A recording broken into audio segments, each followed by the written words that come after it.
അതാണ് ഒമാൻ വിദേശകാര്യമന്ത്രി പ്രഖ്യാപിച്ചു.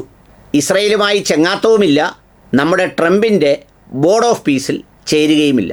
ഇതിന് രണ്ടിനും ഞങ്ങളില്ലെന്ന് ഒമാൻ കൃത്യമായി പറഞ്ഞു.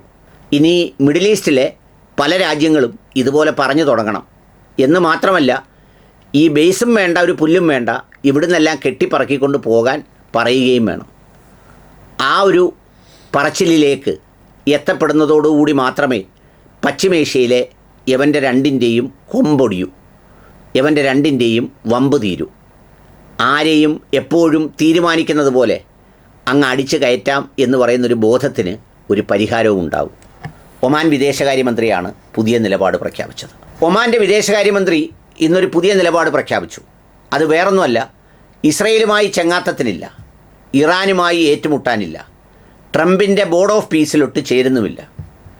ഐക്യരാഷ്ട്രസഭയൊക്കെ അസ്ഥിരപ്പെടുത്തിയ ശേഷം ഈ യുദ്ധവെറിയനും മനുഷ്യനെ കൊല്ലിയുമായ ട്രംപിൻ്റെ ഒരു ബോർഡ് ഓഫ് പീസ് എന്ന് പറയുന്ന ഒരു ബാസ്ക്കറ്റ് പോലെ രാജ്യങ്ങളെ ചേർത്ത് ഒരു ഗ്രൂപ്പ് ഉണ്ടാക്കുകയായിരുന്നു. ഇതിനകത്ത് ചേരുന്നവർക്കെല്ലാം സമാധാനം. പുള്ളിയാണ് സമാധാനി.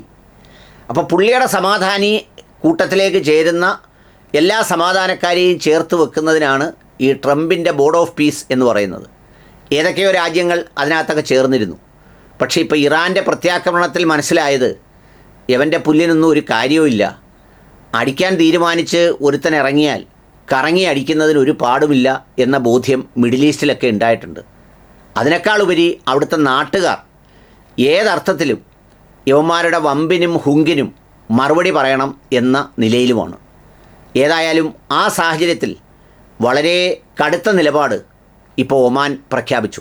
ഞങ്ങളീ 3 കാര്യത്തിനും ഇല്ല. നിങ്ങളുമായിട്ടുള്ള സൗഹൃദവും സ്നേഹവും ഒക്കെ ഉണ്ട്, നിങ്ങളുടെ സമാധാനം വേണ്ട, നിങ്ങളുടെ സംരക്ഷണം വേണ്ട, നിങ്ങളുടെ വേറെ അഭ്യാസങ്ങളൊന്നും വേണ്ട, അതിലൊന്നും ഞങ്ങളില്ല എന്ന് പറഞ്ഞു. തൽക്കാലം പേടിച്ച് പറയുന്നതാണോ അതോ ശാശ്വതമായി പറയുന്നതാണോ എന്നൊക്കെ വരും ദിവസങ്ങളിൽ അറിയാം. ഏതായാലും അതാണ് അതിൻ്റെ സ്ഥിതിവിശേഷം.